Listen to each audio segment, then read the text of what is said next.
All right. Welcome to a new episode of The New Next. I am with Tina Marie, who is a trauma and transformation expert, among other things.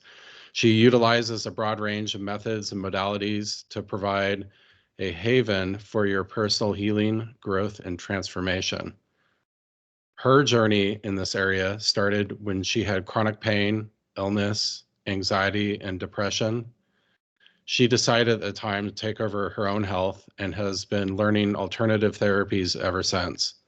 She now offers the same proven therapies responsible for her healing success. Among some of the modalities she specializes in, she's a IFS trauma-informed practitioner, certified EFT, TFT tapping practitioner, a certified hypnotist, certified mental health counseling practitioner, certified for the treatment of GAD, panic disorder, OCD, social anxiety, and phobias, certified in EMDR, a master life coach and practitioner, and a Reiki master healer, among many other things. She's a woman of many skills, and she can be found at her Facebook at facebook.com/empowered living LLC. Beyond this, she's just a delight to talk to. So we've had a lot of great conversations over the time and just wanted to connect and talk more about some of the stuff that we've talked about in the past and really dive into your personal experience. You're a specialist at trauma and transformation, and I'm curious if you would unpack that a little bit about how you might play a role in someone's personal growth and development experience. Well, I think because, I've been through a lot, I'm able to really meet people where they're at and kind of walk the journey with them. And I really do feel like being side by side with somebody. So they're not feeling alone. It's a scary process, even though people are really ready to change is scary. Yeah. And so, and I think that the root of pretty much everything is unprocessed emotions.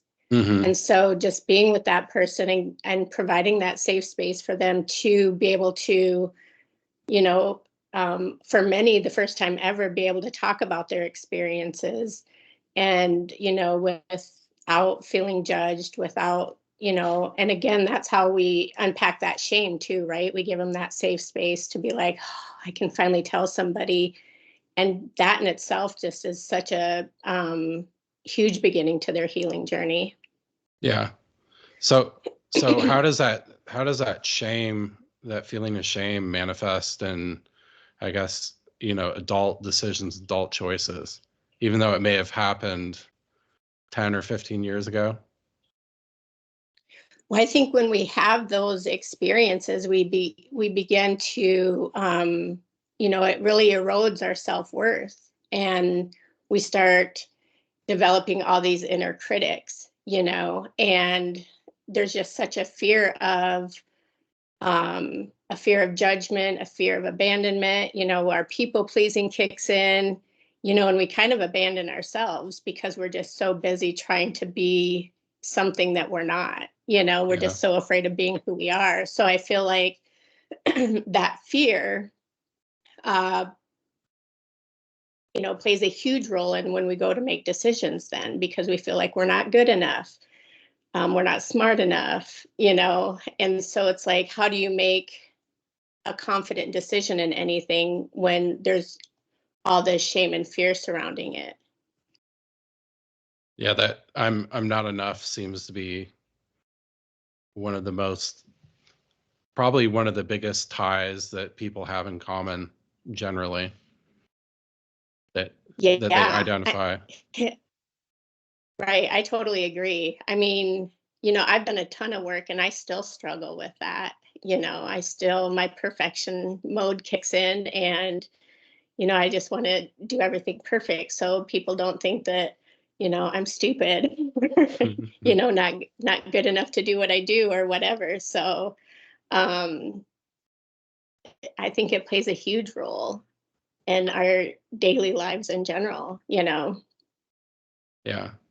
So trauma can mean different things for different people.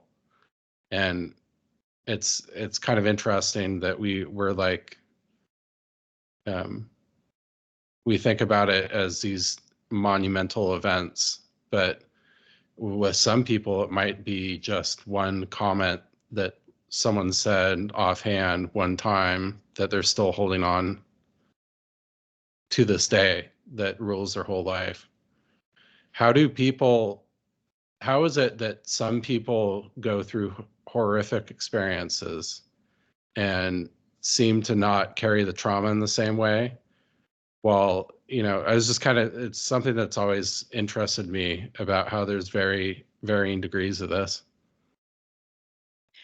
Well, I think like a big part of it is like, our community circle, our home life, like the foundation that we grew up with. If you were, in a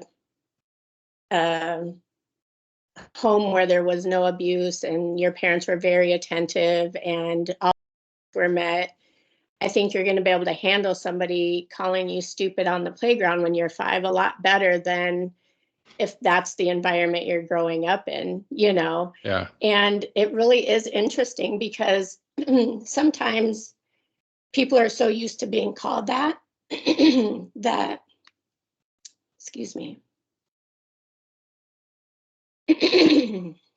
um, sometimes people are so used to being called that it really doesn't have that same sting to it. But I really do believe it has a lot to do with, how you're brought up and that self resilience, that self confidence that you have. But yeah, I've talked with a lot of people that, somebody made a comment on the playground when they were 5 and they're still carrying that around. Yeah. So if you kind of lack a foundation, a stable foundation, then you can be more prone to have, I guess, external comments and stuff reinforce that identity that you're feeling within your home and family life. Yeah. I mean, and like, when you don't have that foundation as a child, you're also carrying around all those unprocessed emotions, so that leads to whole other things. Not only do you not feel good about yourself, but, you may get sick a lot. You may have a lot of body pains or, mystery illnesses that they can't figure out, that kind of stuff, because we store all of that stuff in our bodies. Mm. So how are some methods that people can effectively go about releasing some of this? So, I mean, I think on your own, I think just really having a lot of self-compassion. So like I try to help people, like, so if, there was a young child in front of you and they were hurting, you wouldn't be like, you're so stupid, this isn't a big deal, why are you being so dramatic about it, all of that. You'd want to go and give them, soothing, right? Mm-hmm. and so really going into that, and that's kind of what IFS, parts work, shadow work, that's kind of what that is you're going to those parts of yourself as a young child and just being with them. Mm-hmm. Like, yeah, I can totally see why that hurt when that kid called you stupid. That was a really painful experience, and just really kind of, you know, saying and being all the things that that kid needed back then. And then what happens is you just feel like, and that's one of the reasons I like that, using that, is because you also get like that physical release. Because, I always say, like, where do you feel it in your body? And they'll be like, oh, I feel it in my stomach. Okay, what does it feel like? Does it have a color? Does it have a shape? you know, Mm-hmm. and just really getting in tune with that and really shining light on something that you've been really keeping in the dark, you know. And again, it releases that shame around it, because now you're bringing it into a safe space where you can be like, oh yeah, I really wish somebody would have said that to me when I was, you know, 5 years old, because that was really painful, you Yeah. know. And you know, I've been carrying it around my whole life. But really going in and really giving those wounded parts of ourselves whatever they needed at the time. And then you get not only that release of the emotional release, but you get that physical release too. And so it's kind of combines like therapy and the energetic healing of things, which I think are both really important, you know, for a complete healing process, because we do carry so much in our body. And I think that part gets left out of a lot of therapies, is you need to release that from your body as well. Yeah. And How? and Okay. then that's like my main go-to for people, is just really having, you know, that self-compassion, you know, because you can make it really simple so people can do it on their own if they're feeling safe in their body. Now, if they're not feeling safe in their body, then that's where you're going to need somebody to come in and really be there with you. Mm-hmm. Because a lot of times when people do suffer trauma, their bodies don't feel safe anymore. They want to be anywhere other than what, you know, with their bodies. And that's where, you know, people's busyness comes in. You know, they're so busy they can't pay attention to themselves, or the addictions, you know, the distractions, all of that, because people don't want to be in their bodies because it just doesn't feel good. Mm. So they almost just can't feel comfortable with the silence Right. and being with themselves. Yeah, that's interesting. And you wonder So how when you're much. telling people, oh, go ahead. Well, I was just gonna say, you wonder how much you know, the United States is dealing with such a big addiction problem, and how much of this is really met with that unmet personal need to heal. Yeah, I think that plays a huge role in it, because they want to do and, you know, be anything other than who they are and what they're feeling. So they Mm, want to be as far away from that as possible. And then when you do get, you know, that initial high where you're like, oh, I feel like Superman, I don't feel anything, you know, um, you know, I feel like, you know, the best thing in the world. Then you continue to chase that, and it's never the same. And so that's why addiction is um, so hard, is because it's like they're still chasing that first high where they felt like Superman. yeah, yeah, that's And tough. so like asking them to be present and just be like, just be in the moment, you know, be in the now, ground yourself, like all of that stuff. It doesn't work, because it's first you got to have them heal enough so that they can be comfortable with being in their bodies, and then calming that nervous system. And then they can be like, okay, maybe now I can really get in touch with my feelings, or really pay attention to my thoughts, or um, you know, be aware of anything really. Yeah. How does this work with like abandonment issues too? Whether that be, I guess, children being fully abandoned by their parents, or even just, you know, leaving to go into the military or something like that overseas at a pivotal time in their life. I think that's where like the compassion really comes through, you know, for that, is because then you can sit there and be with that part of yourself that did feel, you know, so lonely, so abandoned. And it happens quite often. And it's, again, it doesn't have to be like the things that we think it is. Oh, my, you know, mom left me and never came back, or whatever. It can just be that they were in the same house, but were totally disconnected from you, Mm-hmm. you know, or didn't provide for your needs, or, So I think a lot of people will say, oh, I haven't had any trauma, or I don't have any abandonment in my past or whatever, when in fact, they probably do. Yeah. And so I think with the abandonment, you go there and you really be with that child, and you tell that child everything that it needed to hear back then. I really hated to leave.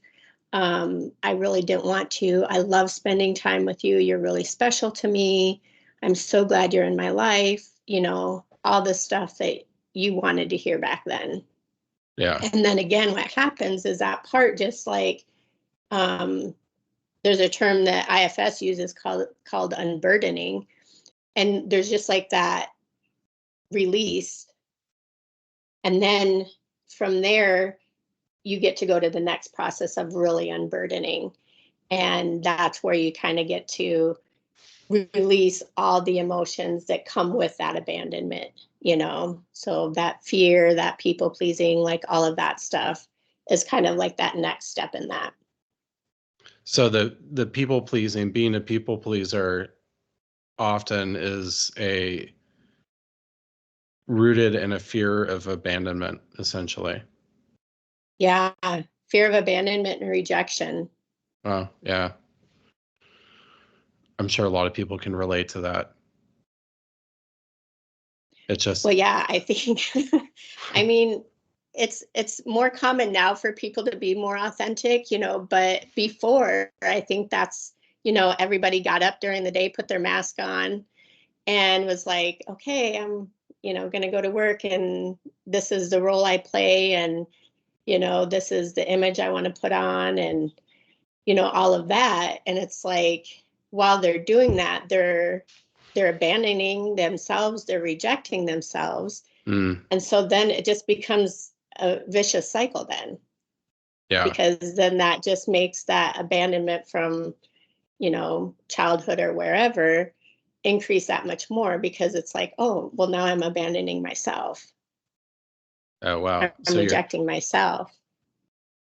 So you're in constant practice, basically reinforcing all these bad habits. Right. And then heaven forbid, if while you're in that cycle, somebody, abandon you or rejects you again, let's say you go through a breakup or whatever, then it just grows that much more, and so then that's where people really start to be like, so depressed and feel so lost and alone and not know what to do with their lives. And, because they fully gave themselves up to someone else, and what they perceived their needs and wants were, that now they don't have really a basis or a foundation to support their own I guess direction. I mean, because you're like, you do all, you put everything into that relationship or that person or friendship or whatever, and then most of the time you start mimicking them. Oh, I like doing that too, or oh yeah, football's my favorite, or what, whatever. And then when that ends, you're like, I don't think I really even liked football. Or, you start really questioning things. And that can be a really powerful time in your life too, right? That time between, losing something and,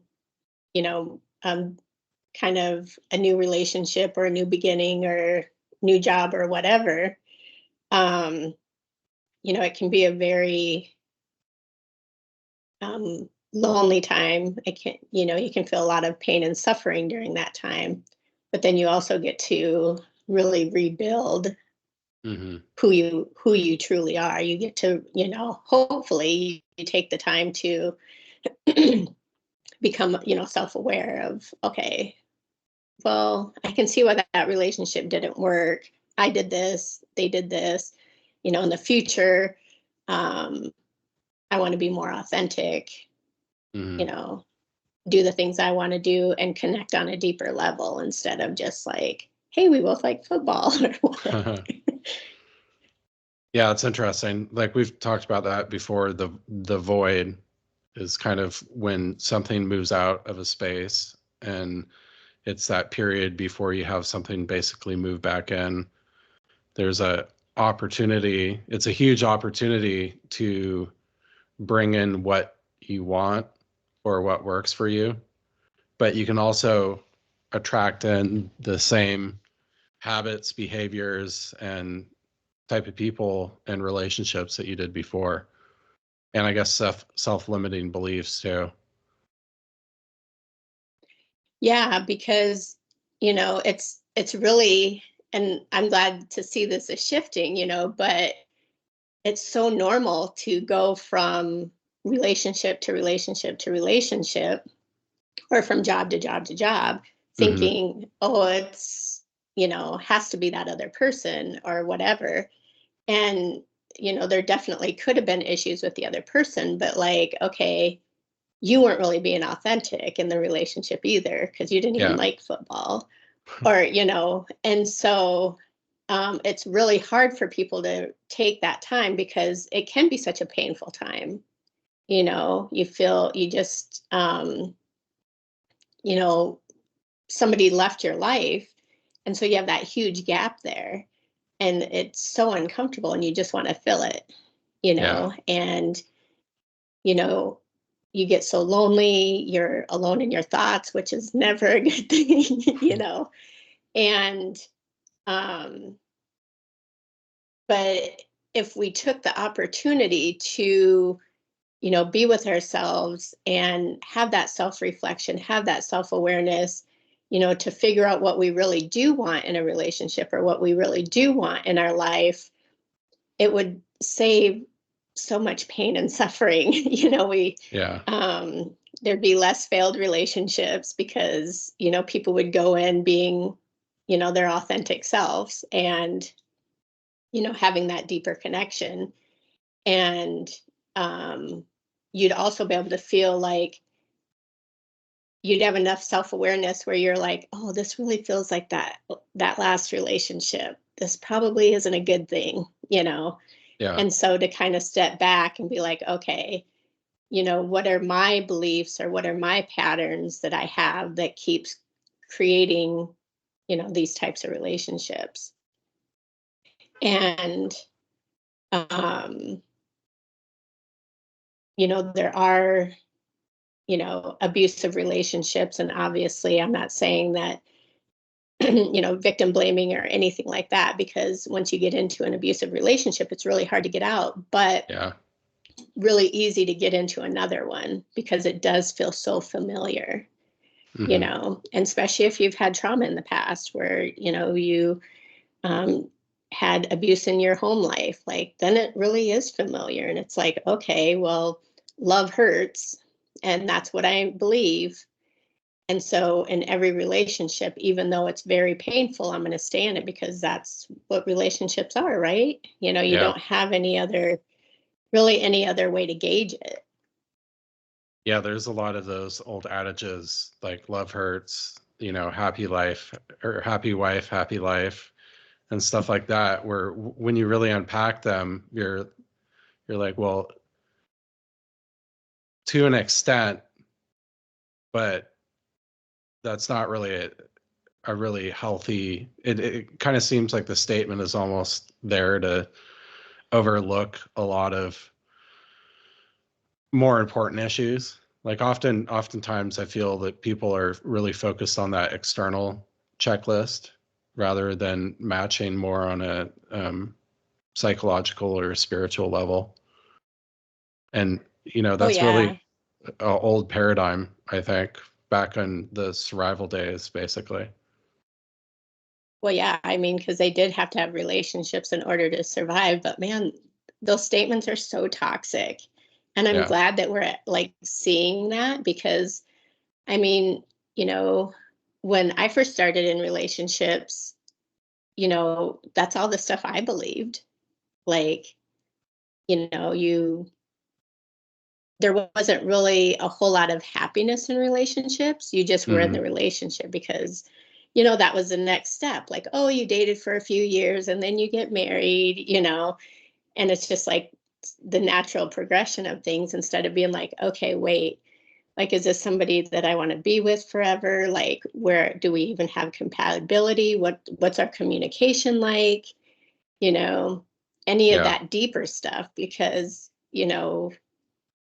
we just knew as you got in a relationship, and it did feel like that was like how you survived, because that's how it was, way back when.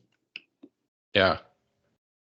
Back when you had to have kids to run the farm, Right. Right. Right. Yeah. And that's what's kind of exciting about, you know, having that void there, is because it's like, okay, now I can create the relationship that I really want. Hmm. What's important to me, you know, um, how do I want to feel in that relationship? What's important to me.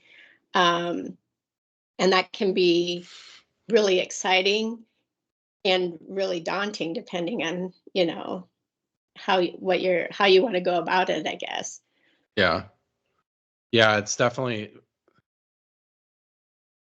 it seems like, from someone that's not hasn't had experience of this, but it seems like it's easier in modern day to find people with all the apps and stuff like that, but it may be harder to connect and really find your person. And that's just something that I'm, you know, assuming here. But um I yeah, I don't know if necessarily the choice makes it easier or makes it harder. It probably is actually easier now that I think about it, but Well, and I think, like, part of the problem, I think, with, so much access to, people, technology, all of that, is because when you come at it from like those old beliefs of, like, you have to have passion, and there's got to be this huge spark and that instant attraction. Well, normally that is like a, a patterning, it's not, it's like superficial, right? yeah. And I think sometimes when, you know, you're swiping through, the apps or whatever, you know, and you, not that you can't like find somebody attractive, but if they're like, oh my gosh, I have to have her, Yeah. or him, or, and, and I think that really builds on um, that toxic patterning, because you want, if you're meeting somebody, let's say you're meeting someone for coffee or whatever, and you have a good conversation, but it's not like, oh, that passion wasn't there. I didn't want to rip their clothes off right there or whatever. You think that it was failed, whereas that's really where you're going to start building, that those deeper connections, and find out, you know, more about them, how they communicate, what they've been through, you Hmm. know, um, all of that stuff. Um, so yeah, I'm not so sure that apps and everything was a good thing. Yeah, it's just kind of weird. Like it seemed like intimacy became a big deal probably decades ago, after it wasn't for probably most of our civilization. And now it's more like transactional intimacy, or looking from an outsider. So it could it could see how you get in something pretty easily, like thinking just purely about your I guess carnal desires, and then how Right. that pushes you into the same patterns. Well, because when you do that, it releases all of these different hormones. And so it's like, it can, if you're, hooking up with somebody, when they first walk in the door or whatever, right away in your date, you're going to have a lot of those same flood of emotions that you would do if you're in love. So then it's like, oh, I'm in love. I love this person. They're the best thing ever, blah, blah, blah. And then, 3 months from then, they're like, I don't know what happened, but I don't even like this person, and it's like, because you had that huge flood of emotions, that huge flood of hormones, and then you don't have anything, you didn't build anything. Yeah. And so I think it's really misleading to talk about passion and talk about that, spark and all of that when you have that, when you build on it, and then you have the true intimacy of really knowing, that person deeply. When you do get together physically, it's actually really way better, but nobody ever talks about that. Yeah, totally. And so I think that's a lot of reasons why people feel so unmet in relationships, because they don't feel seen, they don't feel heard. That connection was really never established. So do you feel like there's a fear of intimacy too? I do. And I think that's one of the things that those apps feed, is like, oh, I can just pick this person, go hook up and, feel, better for in that moment. And then, it's over. And then they're already looking for their next, person, just kind of like, addictions. Yeah. And I think it's something that's not talked about enough, is, jumping from person to person to person to feel that, to try to fix what's ever going on inside you. So if you're walking around with this wound that you're not good enough, you're not pretty enough, whatever, well, hey, if I can sleep with this many people at a time, I must be really good. Or all these people picked me, I must be really good looking or whatever, and then you're constantly chasing that. You're constantly chasing that validation. You're constantly, chasing those feelings that you had. And, again, abandoning yourself even more, rejecting yourself even more, stuffing those emotions even more. So how are ways that people want to be seen and heard in relationships, but it's not naturally, I don't know, you just said something about that, and I I don't really know the question to ask, but I find it interesting to unpack it a little bit. Well, I think it starts with being able to do that for yourself. Like, I think that sometimes, when we feel an uncomfortable emotions, our first instinct is to fix it, because I don't want to feel this way. So I'm I'm going to go do this, or I'm going to drink, or, whatever, because I don't want to feel this way, but really being able to sit there and honor that emotion. Yeah, maybe today is just going to be a shitty day for you, or you're just going to feel let down, or, whatever. And give yourself permission to feel that, because you're already feeling it. So you might as well just give yourself permission to feel that. And then you're, when you witness yourself, you're going to be able to witness others and ask for witnessing. So like, if you're in a relationship and let's say, somebody said something mean to you or whatever, you can be like, wow, a part of me was really hurt by what you said, or I don't really feel seen by you right now, or I just told you this story and I felt like you weren't even listening to me.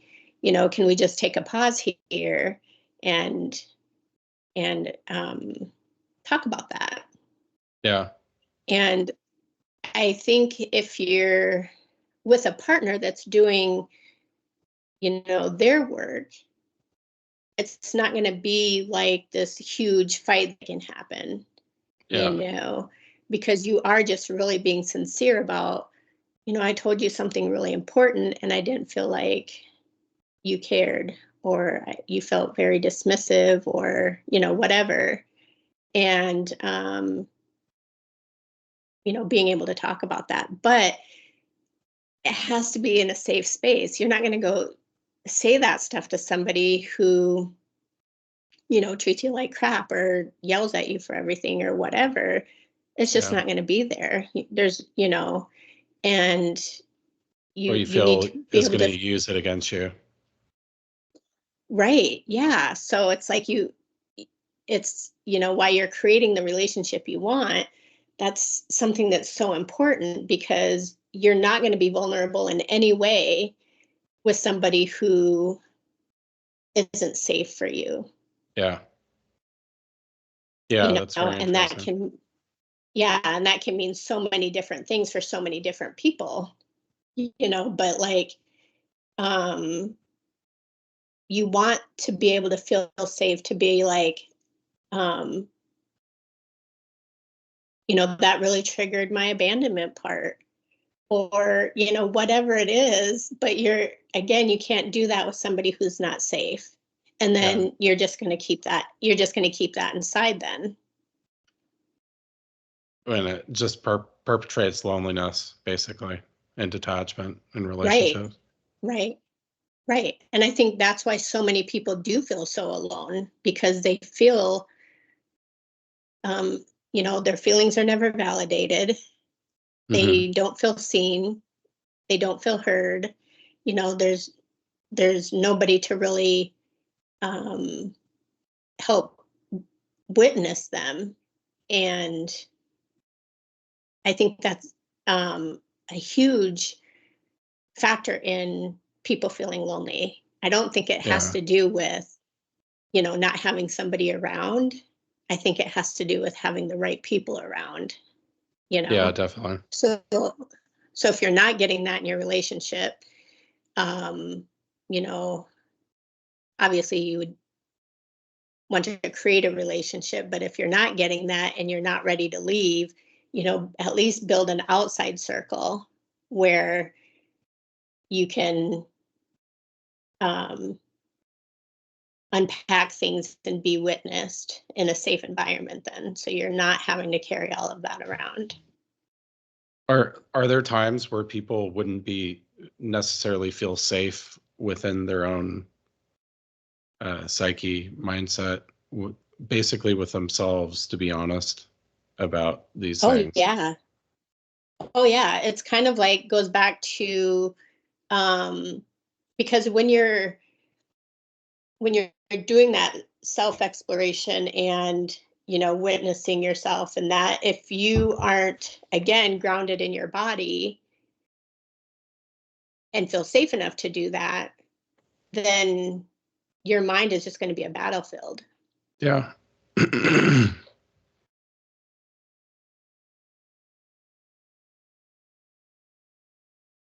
Yeah, that's And that's, I interesting. think, where you'd want somebody to, a therapist or a good friend or whatever, to really be able to sit there with you and, um, help you process it, so that you can calm your nervous system Mm, and, um, ground back into your body and feel, safe enough to do so.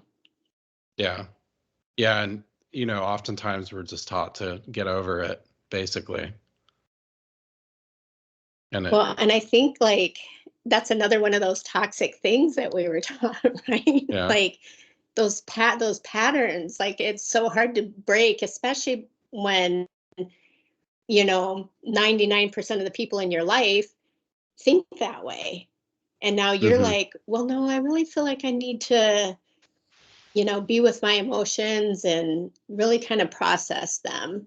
Then they're like, or you can just pull up your big girl panties and move on with life, Yeah.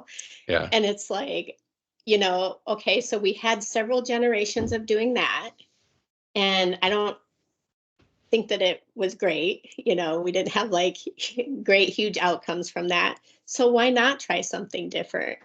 I mean, this way it does take more, and we're taught that if you know, you're only strong if you can push down your emotions and get on with your life. That, Yeah. we're taught that that's what strength is. But man, it takes a lot of strength and courage to go within and be like, okay, what am I feeling? What are these patterns that I keep repeating?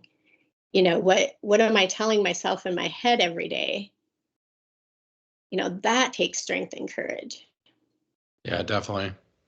I think too, there's some people will say you're you're not the person that I used to know or something like that. And it's kind of like I don't know if I like you because you've developed, and you'd think that we would want to grow and develop and change ourselves in a positive manner. But for some people that may be looked at as a threat. And I'm sure with a lot of trauma too, a lot of people look at as growth and self-development as a threat to themselves and their own identity also. Yeah, I think those are some of the main reasons why people don't want to change and don't want to grow and don't, usually when you're talking to people, there's always a story of, I just couldn't take it anymore. Like they got so miserable that they were forced to do something other than what they were doing. Mm-hmm. And so it does trigger, people's abandonment wounds. It's like, okay, I have my house and I have my white picket fence and I have, the kids and the dog and the spouse, and this is perfect. Like, I don't want anything to change. Well, now your partner is reading a book and they're getting really excited about manifesting or something, and they're like, well, wait.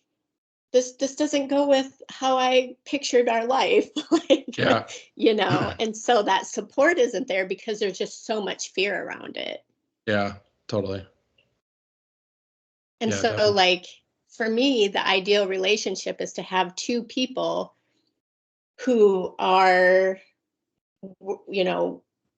have made, self-discovery, self-awareness, growth, transformation a priority, because um, it may mean that the relationship doesn't last as long because, you kind of grow and evolve, and you might grow into somebody who isn't compatible with that person Mm-hmm. anymore. But it's such a respectful, honoring place to be that, oh my, we evolved away from each other. Yeah. We're no longer compatible, but at least we're both, trying to be the best version of ourselves. And there's enough self-awareness where we can, make a decision that, okay, we're not compatible. This isn't working for me, whatever it is, instead of being like, but, we took vows or we've been dating for 10 years or whatever it is, and being like, Or we're in business together. I'm miserable. I'm miserable as hell, but, I got to stick with it because Yeah. this is what we do. Yeah, totally. Yeah, it's listening to your intuition can be hard sometimes when it uh, puts you in a place where you have to basically change a lot of your stability and foundation that you've built. You just know it. I don't know. Like a lot of people, myself included, have been in those moments where you're trying to hang on at all costs, just hoping that it's going to get better, even though deep down you know that it's probably not. And that can be, personal relationships, friendships, business, any sort of interpersonal um, stuff. Also, I would say too, with your relationship with either positive or negative behaviors also, holding on that identity too long, it can block, I would say, your evolution, like more broadly than just in that specific subject area. Oh yeah, definitely.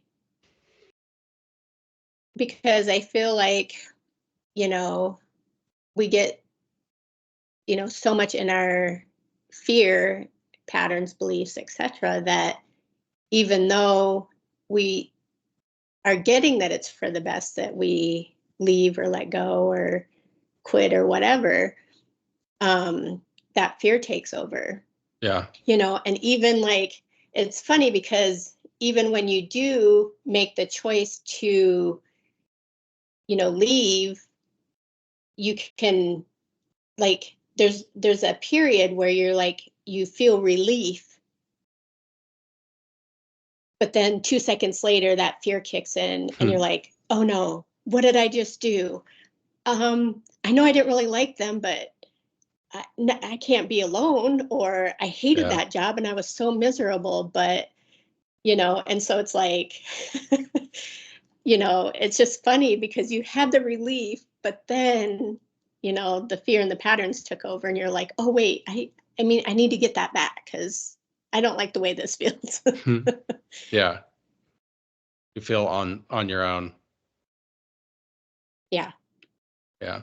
How does this relate to like OCD and phobias in that too? Because I'm sure those are almost control mechanisms also.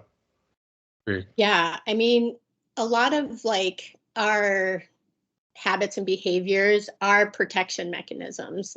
They just come out in people in different ways, Mhm. kind of like, if I like the perfectionism, if I was perfect and I did everything right, nothing bad would happen to me, nothing would change. There would be no chaos. It would be like all control, right? Mhm. It's the same thing with like, OCD. Like, okay, if I wash my hands 3 times, I remember that one time I washed my hands 3 times that day and I had the best day ever, or, it's just like, again, it's just that little click of something like the 5-year-old on the playground. It just takes that little thought or, something to happen and it can trigger the biggest reaction of, okay, now I have to do everything in threes, Yeah. or, whatever. And, but it all stems from some type of protection. Like if I do this or if I don't do that, nothing bad is going to happen to me again. So how do you, if say someone does everything in threes because they had their best day ever, how would you approach that with them on, I guess, getting them off that pattern? Well, I would go, we'd have conversations and go deep inside and find out what it's trying to protect you from specifically. Like, is it, I did, um, I didn't get hit that day, or, whatever it is, whatever made them have that great day. But like, what underlying fear is there? What is it trying to protect you from? And usually, you know, people will say like, oh, it'll protect me from having a bad day. And then, but there's usually like 3 or 4 layers under that Yeah. where you actually get to what the, that core fear, that core wound is, or, you know, um, get to that core. Like, it could be that, they do it so that they have a good day and everybody around them is happy, and then nobody will leave them. Again, it's like they think they're doing it so that they are having a good day, or to ensure that they're having a good day, or some type of control or whatever. But when you get deep down, it could be that they don't want to be left alone, or they're afraid of being alone, or afraid of somebody leaving, or whatever. But there's usually a really deep core that we get to once we start exploring things. Yeah, totally. As with everything, right? I know. You have to go And I through think, so many layers. yeah, and I think that's what's so scary for people, is like, okay, well, if I open this can of worms, I can't put the lid back on. And so it's just like, that's why it's so hard for people to take that step to make an appointment or talk it out or whatever, because it's like there's so much fear in what they're going to find out. Yeah. And how deep it goes and how painful it is. And so it is painful, but you don't realize how much pain you're already carrying around by not doing anything with it. Yeah, totally. Because there's such a ripple effect to it. Like, when we have, these core wounds, it ripples into all areas of our life. It's just not relationships. It's, money, our health, weight issues, whatever, it's just like all areas. What could be like a money wound? Like you don't deserve to have money and be comfortable.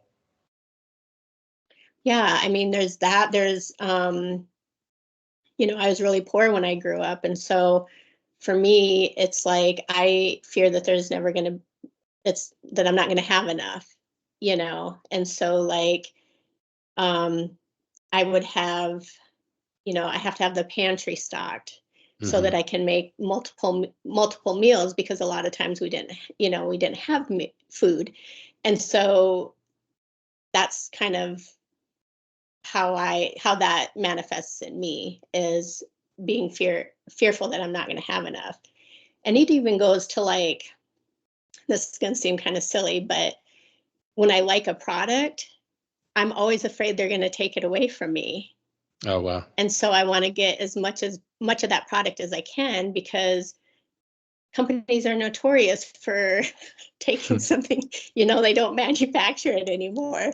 And I'm like, I like that. I want to have it, but I know that that's, goes back to my childhood with not having enough. And, so for me, it's a lot about, it revolves around a lot around food.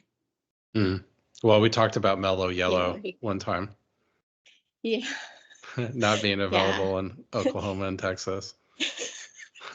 yeah, yeah. See, I moved to Texas. I don't know if I would have moved to Texas if I didn't know they had mellow yellow. But yeah, just like that kind of stuff is, so it's interesting how it can manifest in different ways with different people. So it doesn't always have to be where, you know, not feeling like you're good enough to, be a millionaire, or, whatever. It's also those subtle ways of like, okay, I need to make sure that I can make at least 5 meals at any given time. Or, buy an extra because I don't know if they're going to keep this product on the shelf or not. Um, but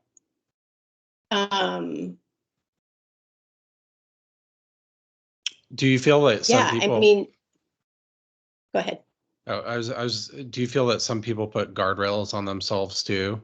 Like if they're really gonna go for a big job that they want, or um, even in relationships, uh, go for the partner that they're really attracted to and think that it might be a good person, or start a business? Do you feel that sometimes people self-sabotage or put guardrails on themselves out of the same behavior also?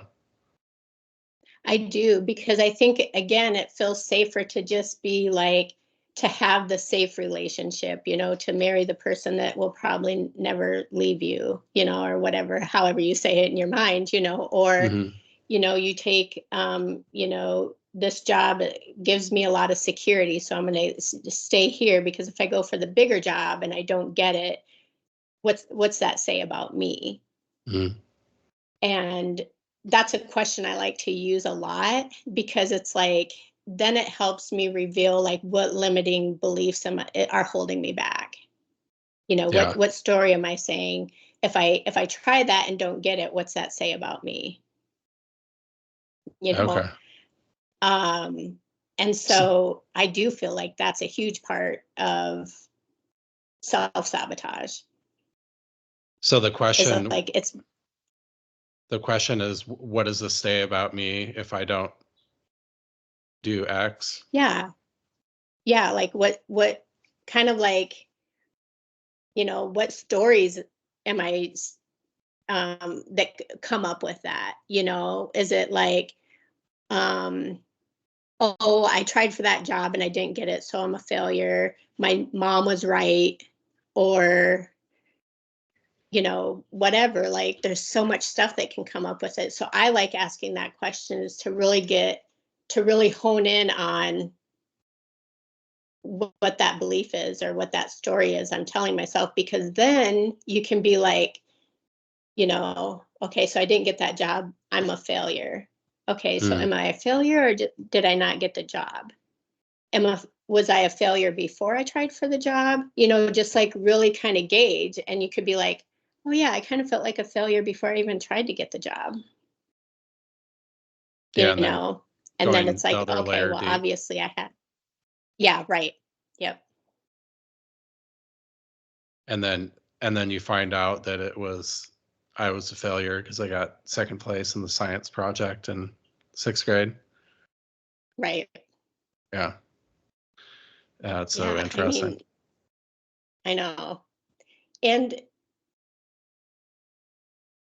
I really like, that's why I do a lot of the studying that I do, is because I just am so interested in like how our minds work, Yeah. and you know and kind of how to hack it to to be working for us instead of against us. Yeah. Yeah. Yeah, it's interesting because fear is um a useful tool in some situations. And Yeah. with all, if you just it's kind of like this weird thing that over trusting that everybody has your best interest at heart can not be a good thing. But then if you have issues with trusting too, then that's also not a good thing. And it's, I think, really hard to find that balance sometimes between, I guess it's really trusting in yourself to differentiate between what's true and what's not in a given situation in a given day, rather than hanging on to firm and fast rules for how everything should look. Well, I think that creates so much unnecessary suffering when we do that, because it's like, oh, I have to do things in this order, or by this time, in this way, and whatever. And when that's not working for you, and that's just not how you do things, Hmm. first of all, how much shame is around that? Because it's Yeah. like, well, they're off, they're doing it, they seem to be doing it perfectly, and I can't even get my foot in the door. And so it's like, okay, then what's wrong with me? Instead of being like, okay, well, that's how they operate. I'm really productive when I do things this way. Mm-hmm. And so like giving people the room to create in the ways that work for them and that feel good for them instead of having those hard and fast rules. Yeah. Yeah. And in the kind of social media day and age, it seems like there's a lot of influencers or whatever that are like, this is how you should do things. And if you like them, and you respect what they do, like I think it is natural to want to emulate people. But I mean, for my own experience, there's been times where I haven't really stopped to ask, does this style work for me? Does this work for me on how I do things? Does it feel good? Does it feel comfortable? Like, is this really leading to the actual output that I would expect versus the alternative? So it's yeah, we're so unique on a person to person level that it's hard to really have a one size fits all approach to anything. Well, yeah, and I think that, because so many people are suffering when they see those people on social media, living their best life and like, oh my gosh, I have so much energy and I look so perfect and I have all this money and like all this stuff. It's like, I want that. What do I need to do to get that? Mm-hmm. And so it's like, I think it's good to see people when they're doing good, but I also think we need to normalize, when you're having a bad day or you're struggling with something, or, really taking away that stigma of, you know, um, having anxiety or depression or whatever, because, um, I always say that I heal out loud for all those people that are suffering alone. Mm. And I do that because, and it's not easy because I'm on social media being open and vulnerable and talking about some of my most painful times in my life, but I'm doing it because I know what it's like to be suicidal and watching a person on social media loving life and having all their stuff to, I've never seen them have a bad day, you Yeah. know. They always act perfect, they always looked perfect, like, and so it's like normalizing that, we do have days we struggle, and helping people so that they don't feel, so alone in their suffering. It's like Mm-hmm. it doesn't, it just takes, one person to be able to see someone overcome a struggle and showing that it's possible to do it, for that other person to be like, oh, it is doable. Yeah. I am normal for having these emotions, you know, and there are options for me. I don't always have to feel this way. There are options, um, help give them some hope. Yeah. I think sometimes we discount the fact that those people are probably struggling also. Yeah. And it's funny because I used to say this to my kids when they were young, because they would say stuff like, oh, she's so popular, she has everything, her parents have money, or she's really pretty, or whatever it is. And I used to say, there's always something, like nobody's perfect. There's always something somebody struggles with. Mm-hmm. And, I was so good at telling them that, when they were younger, but when I was going through my own stuff and I had so much shame around it, um, I couldn't do that for myself.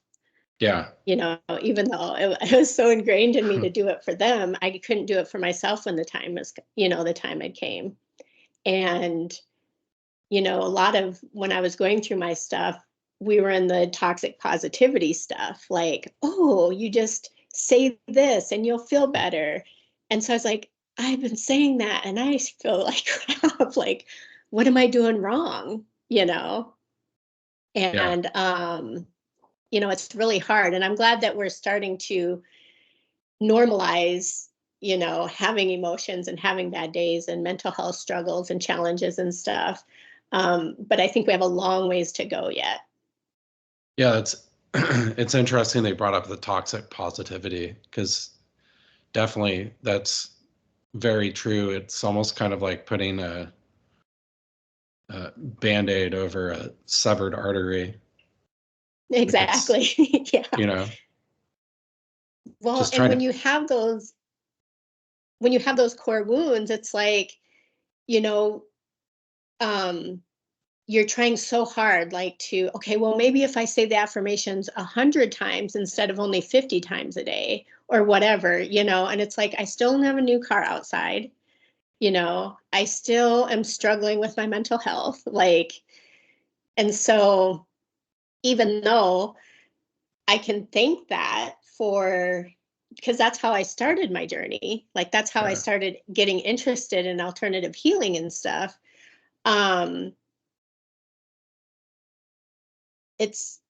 I'm glad to see that it's shifting, but we're not there yet. There's still so much around, if you're having a crappy day, just, say I'm having a marvelous day, and that's going to fix everything, instead of like, okay, well, sometimes you just have crappy days. Yeah. Yeah. And it's being, acknowledging the fact that you feel like this because of this, but there's also the ability to be grateful. Like, you have all these other things to be grateful, I think, is a more positive approach, rather than just trying to not think about the things that are bothering you and fully overlook at them and be like, oh, I'm the greatest person in the world. Right. Well, and like, I think they're so extreme, right? I think there's a way to get there where you think that you're an amazing person from, having a crappy day, but it starts with honoring what you're feeling, Mm-hmm.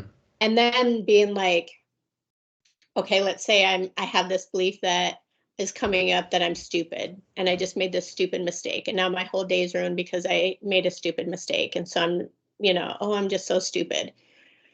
Okay, sitting with that and be like, okay, well, I got an A on my test, so that proves that I'm not stupid in math, at least, Yeah. and I won that award that one time, so that means I'm not, stupid when it comes to running or whatever, and so it's like you can kind of build to be like, okay, so maybe I'm not stupid after all. Maybe I just made a mistake today, Yeah. but Totally. you can't go from one extreme to the other. Yeah. And I think that's where um, so much gets lost with people when they're trying to, you know, help themselves feel better. So, like, the practice of Taoism, it really centers around, or part of it, fully attaching or detaching from your ego. And I'm just, curious in the moment talking about this. It's how much of the pain that we experience is really trying to hold on to an identity or an ego that we feel about ourselves, despite things that may not promote that, but also don't dispute it necessarily either. Yeah, I mean, I think a lot of it does because, just kind of like, when you're doing your day-to-day things, you have this way that you want people to see you. And so, like, um, it's so important to me that people think that I'm successful in my business. And then, things start happening and I start struggling in my business, and there's my identity.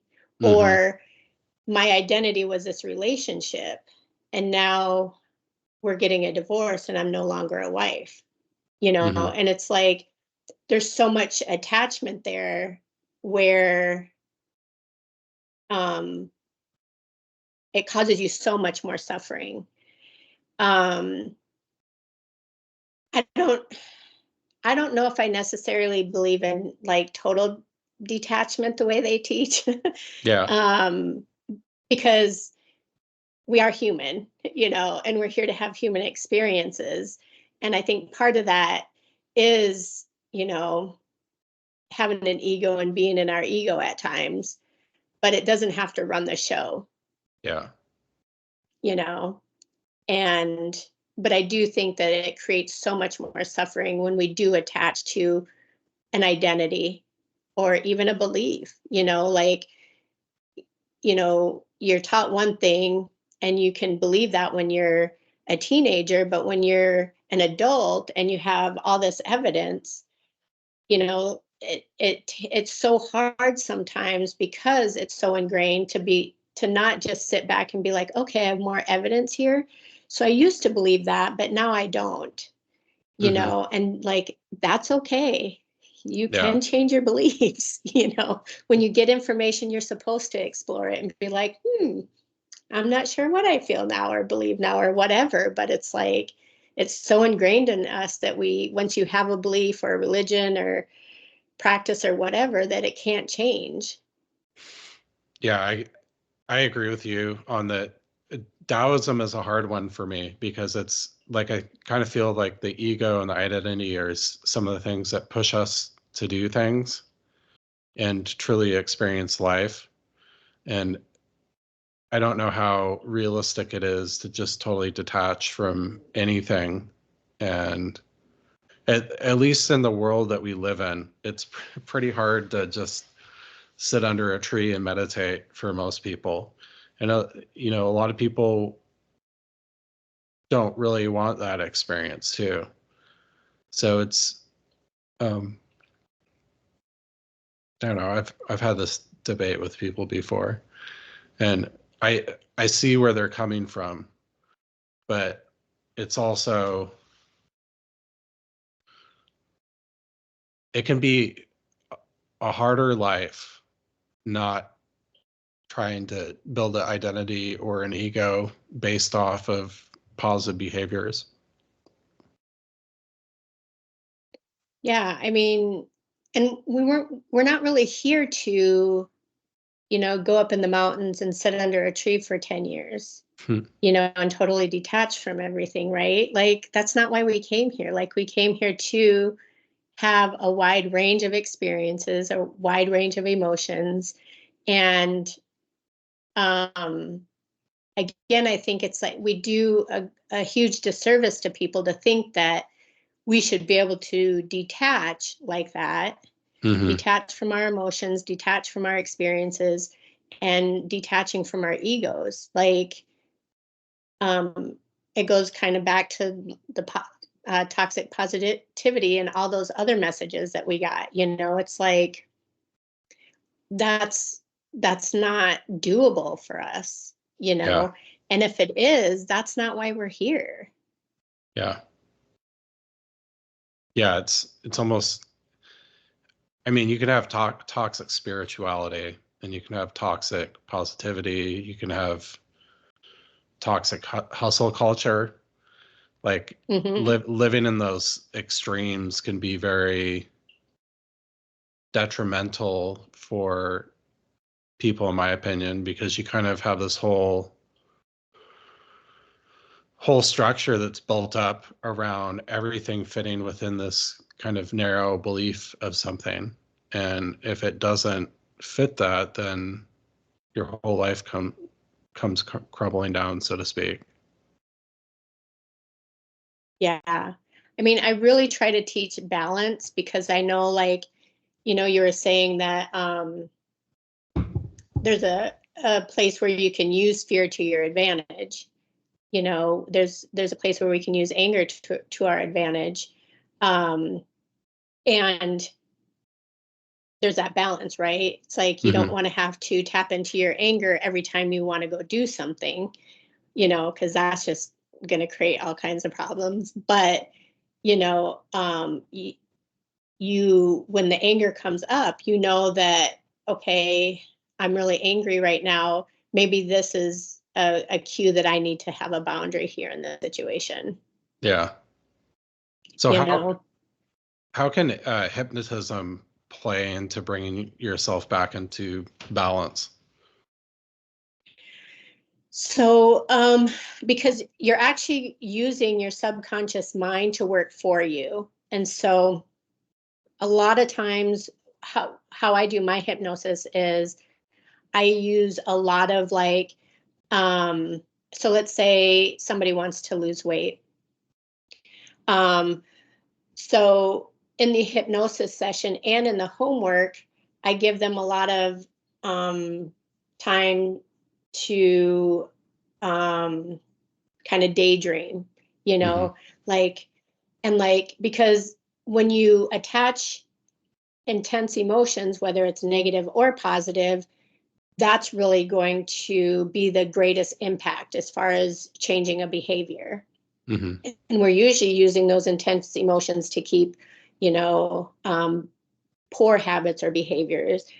And now we're going to shift that. And so it's like you're, imagining, trying on a outfit that's 2 sizes smaller than you are, whatever your ideal weight is or whatever.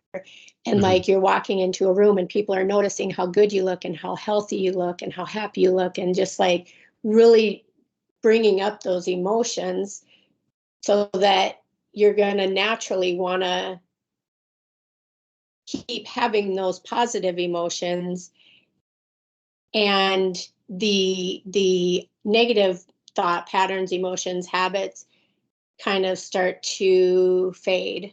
And so it's really useful in creating any type of change, really. And I also include some parts work in my hypnosis, so that I'm not just bypassing what could be underneath this behavior or whatever. Interesting. But I get really excited about using my mind to work for me, because I spent so much time where it was working against me.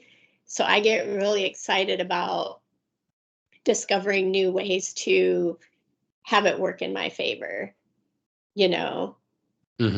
and like today, I was really nervous about doing this, podcast. So I was like, one of the things I was doing to really help me was like, why did I do so amazing on that podcast when I've never even done one before?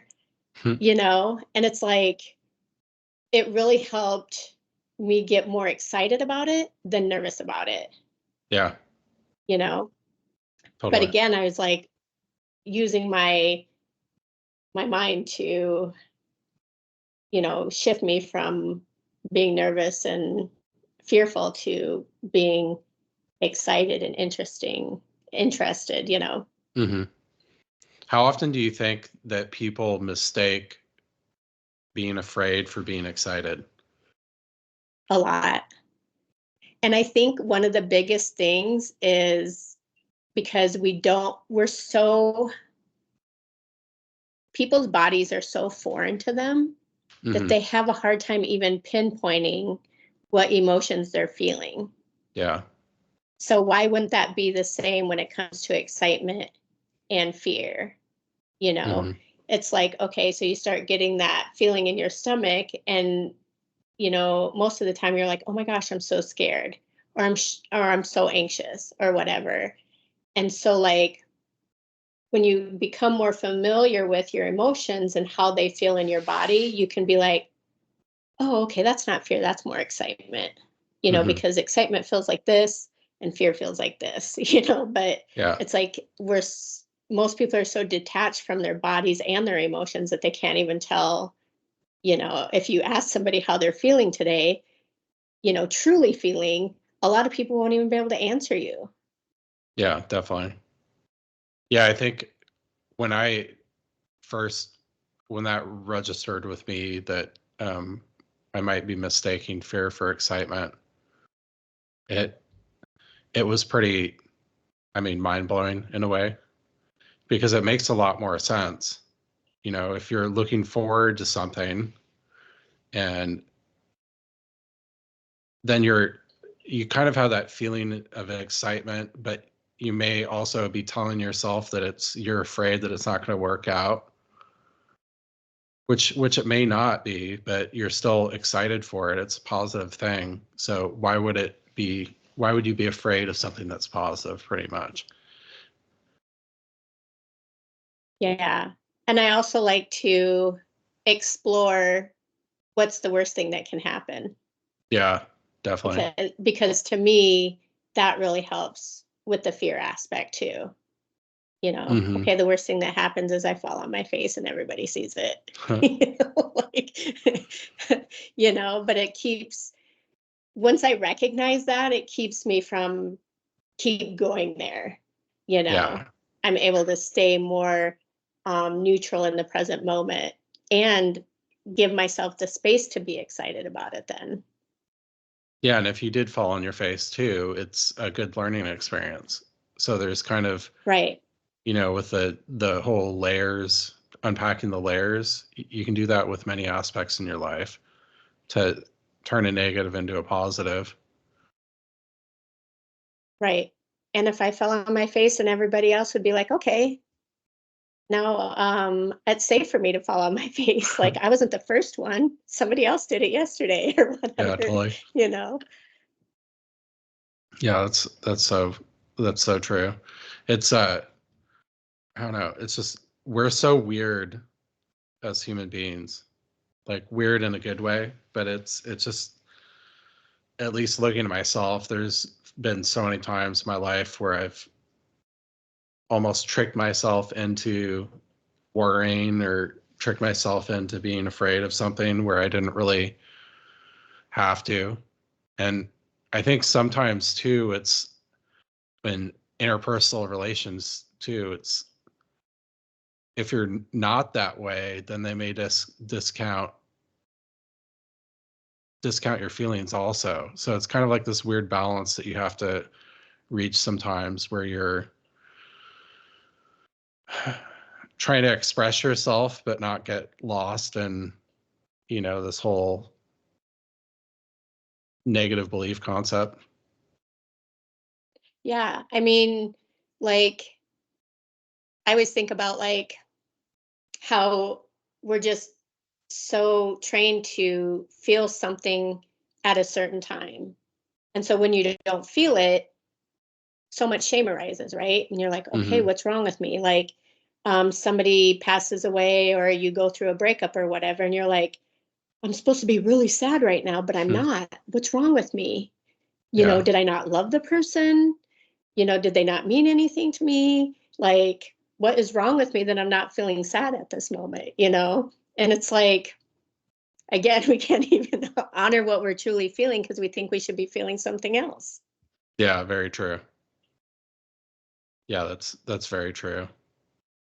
It's, yeah, and we try to justify it too. Like, this is good that this happened because I didn't love them, because I don't feel bad. But you could still love someone, but also know that the paradigm that you're operating in wasn't healthy Right. and self-limiting. Well, and I think too, like, I think part of what makes it so painful for people is they feel like once somebody, a breakup or whatever, you feel like your feelings have to end then, Mm-hmm. instead of being just giving yourself permission to still love that person or care about that person or still miss that person. you Yeah. know those, you can still have all of those emotions and not have that person in your life anymore. But I think that what causes so much pain is we're like, oh, I can't miss them, or now I have to stop loving them, or, care about how they're doing or whatever. And it's like, that's not true. I mean, if you still love the person, you still love the person. That doesn't have to stop. They're just not going to be in your life the same way anymore. Yeah. Yeah. That's easier said than done, though. Many times. Oh, I know. Oh, yeah, definitely. And all of this is right. Like, Yeah. in a perfect world, we'd know what to think, we'd know what to say, we'd know what to do, whatever. But it gets complicated because we're human. We just plug ourselves in and then reboot ourselves real quick. Wouldn't that be nice? Yeah, I guess so. It would be nice, but it'd also probably take out many of the biggest joys of being human too. Right. I used to get so mad at, I don't know if it's a quote or a saying or whatever, that you have to feel pain in order to fully feel joy. Yeah. And I'm like, why? Like, I totally get it now, but that used to really get to me. Like, Yeah. I mean, I could just feel joy. Like, why do I have to feel pain? Yeah. Yeah, I don't know. It's hard being human, but it's also pretty awesome. Yeah. And I think like acknowledging, like, when you're going through your healing journey, um, acknowledging, like, really just being in awe of things, right? Because I think a lot of times, we take so much for granted, Mm-hmm. but like being at a movie or going for a walk or whatever, and just being in awe of like how, the trees keep surviving, or how the birds interact, or just like being in awe of that stuff, I think helps bring such a depth to life. Yeah. And it helps, like, then when you do have those times when you are, really struggling, to be like, still have that childhood wonder. That's what I call it, because I love to just like still be in awe of things. Yeah. Just like when you go to something as a child for the first time, like trying to do that so much more than I used to, so that I Yeah. can really feel those high highs. Yeah, that's been one of the coolest parts about having kids, I think, is just seeing how excited they get about the littlest things.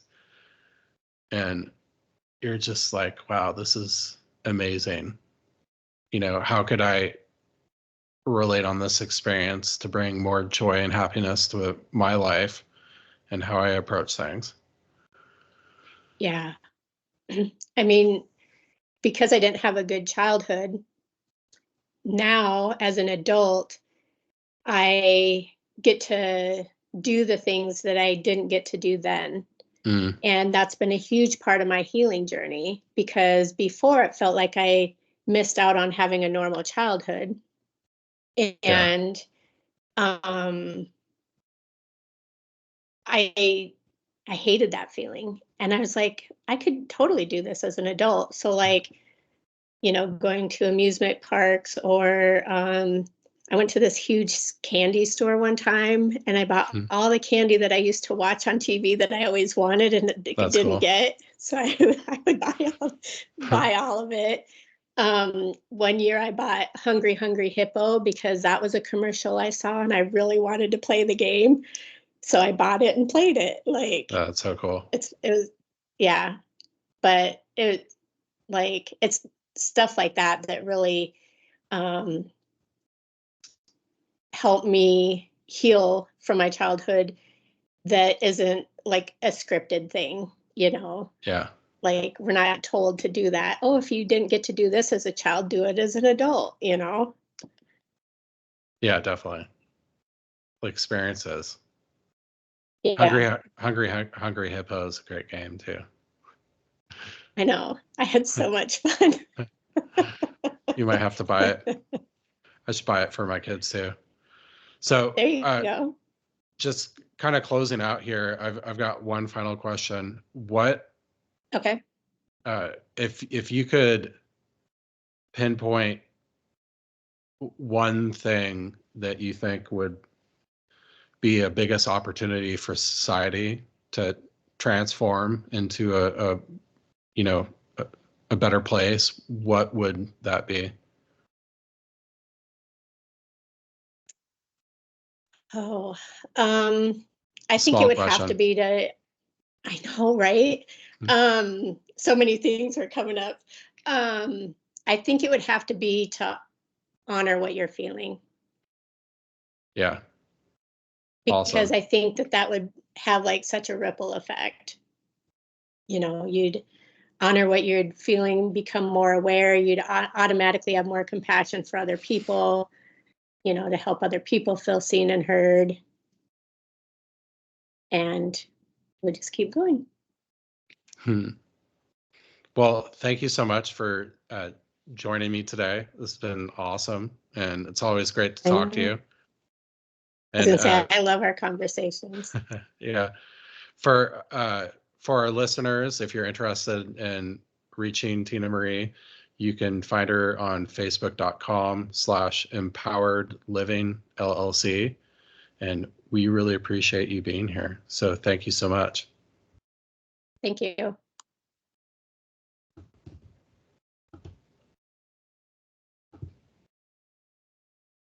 Oop, still there?